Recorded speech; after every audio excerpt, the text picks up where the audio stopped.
আল্লাহর রসুল বৈশা আছেন তো জিবরিল আলাইহিস সালাম হাসতে হাসতে আসছে, বড় খুশি আজকে। আল্লাহ রসুল জিজ্ঞাসা করছে এত খুশি কেন? বলছে সুসংবাদ নিয়ে আসছি, আপনিও খুশি হয়ে যাবেন।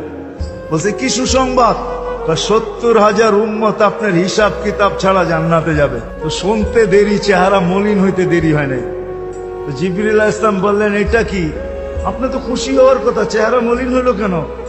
মাত্র 70,000, আমার সাহাবী তো 1.25 লক্ষ, কিয়ামত পর্যন্ত উম্মতের কি হবে?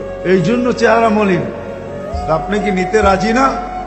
নিতে রাজি না এই কথা বলতেছি না, কিন্তু ভাবতে হবে এটা বলতে পারি। ভাইবা দেখি নিব কি নিব না। তো পাশে ওমর রাদিয়াল্লাহু তাআলা আনহু বসা, বলছে ওমর নিব 70,000, বিনা হিসাব কিতাবে জান্নাতে যাবে।